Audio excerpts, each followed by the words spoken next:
this episode of the Business Communicators. I hope we get to the point where our podcast is so big that we have like NFL stars and professional athletes and actors and actresses coming to us for medical advice. If we could do that, I think we fully made it. You're listening to the Business Communicators.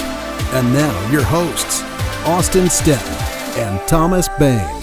Thomas, when we originally recorded the podcast on Friday, we had spoken about Aaron Rodgers, and Aaron Rodgers, as we mentioned in the podcast, when we actually recorded, so you might not hear that version, we haven't edited this together, so we don't know how much we're going to splice everything around, but when we originally recorded, we spoke about how he said that he was immunized back in August when he was asked about his vaccination status. And, you know, for a player like Aaron Rodgers, who's one of the biggest stars in the NFL, plays a really high profile position, if he misses a game or two, it could be detrimental to his team's season. So when it came out that he was going to miss one, possibly 2 games because of COVID-19, it was broadly assumed that he was vaccinated because he used the term immunized. Turns out that wasn't the case. He had used, homeopathic treatment to boost his antibody levels, and the NFL Players Association and the NFL said that does not count as being fully vaccinated. So when he tested positive, although he says that he feels fine and that he could play on Sunday if, he had the flu or something like that, he's not playing. While we were originally recording, he went on the Pat McAfee Show. And if you're not familiar with Pat McAfee, he is a former punter in the NFL, played college football at West Virginia. He is a brilliant media mind. He has a show on YouTube and Sirius XM that is one of the highest rated sports talk shows out there.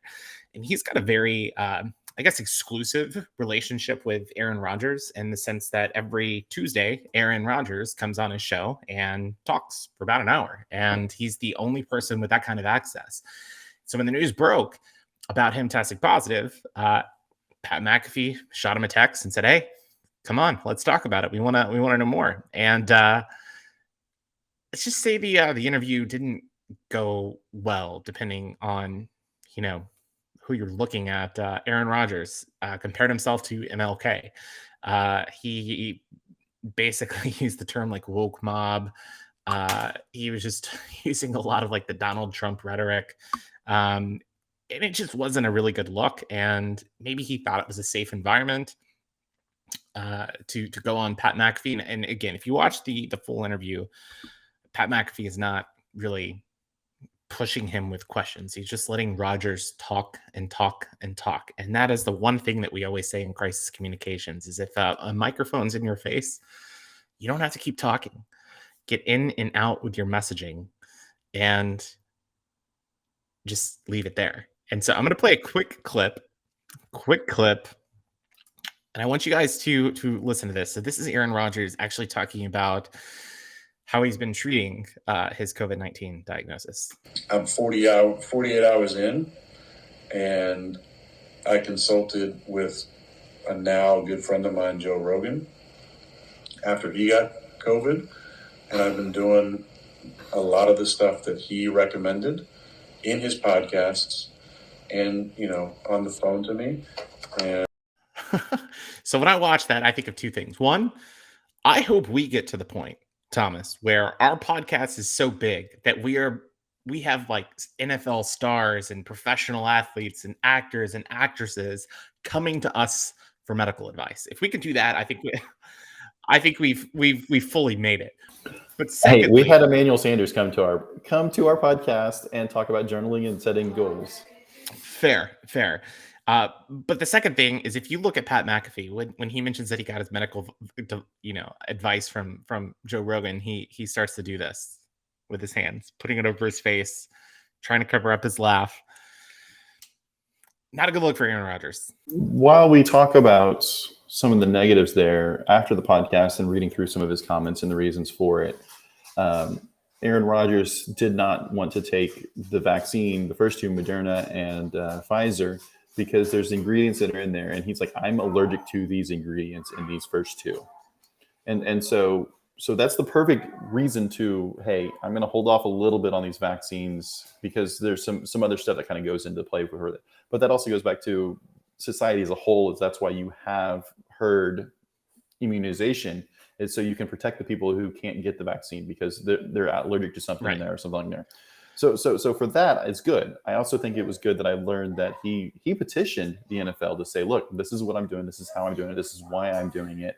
Can I get a waiver for it? So his statement is the NFL knew. Green Bay knew that he was not vaccinated. He even said the local media knew. Exactly. So I'm like, okay.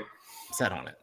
I was like, great, good job. And then it goes to, hey, let's get medical advice from somebody.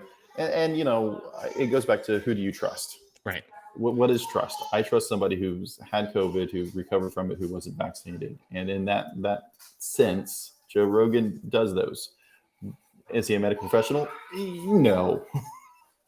Does he know how to throw a mean right hook in the UFC octagon? Yes. The problem that I have with Aaron Rodgers is it's not that he's unvaccinated, and you know he was very transparent, I guess, with you know his team, but it seems like he maybe didn't follow all of the protocols, you know that he should have in terms of like mask wearing that his NFL Players Union agreed to. So when your union agrees to something, you have to be in compliance with something like that. But the issues that I have is that, you know, even if you were to say that he's allergic to something, fine, leave it at that. But he spent another 30 minutes talking about the woke mob, the cancel culture, and how he was going to now be a pariah. And if you look at some of the, you know, tweets that are out there, I love the part in any sports movie where the coach goes, get out there and just do whatever you feel is best for you individually based on things you've heard in podcast.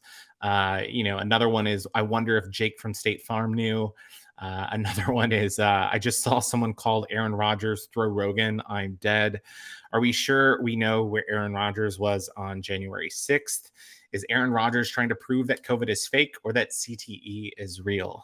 So there is just so much out there. And then Molly Knight from, I think formerly of the LA Times, she tweeted out QBanon.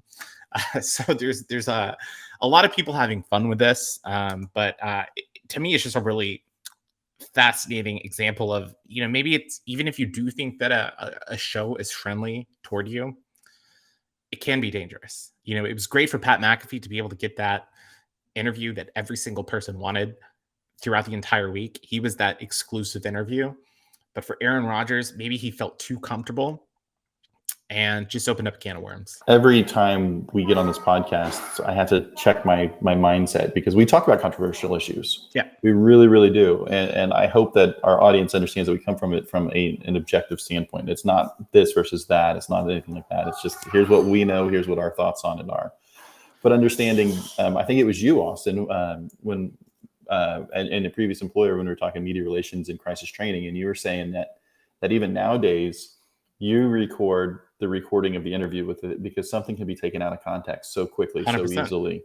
And so that you have that response built that if something is taken out of context, granted with Aaron Rodgers, it's not necessarily taken out of context, but I think you hit the nail on the head is one, you're always on camera. You know, I remember doing mine. There's nothing off the record. If you say, hey, this is off the record, you better have a really, really, really, really good relationship with that reporter to truly be off the record. Because it's not off the record, period. Yeah, and just because you ask for off the record doesn't mean it's guaranteed. Exactly. And I do want to say something real quick, Thomas, because I think you brought up a really good point. You know, we do talk about controversial issues, but that's okay if you disagree with us. That's okay if we disagree with you. We might have opinions that you agree with us on and that you disagree with us on. But at the end of the day, we want everyone to have a conversation and have mutual respect for one another. Whether we agree or disagree, we need to be able to have these conversations because that's something that is so difficult in our society right now is, you know, people, you know, maybe disagreeing and then, you know, canceling one another. Like we should actively listen to people and have these uncomfortable conversations because I think that allows us to have a better understanding of where people are coming from and maybe who they are as people. It's funny because literally last week I was watching the 2004 movie, The Alamo.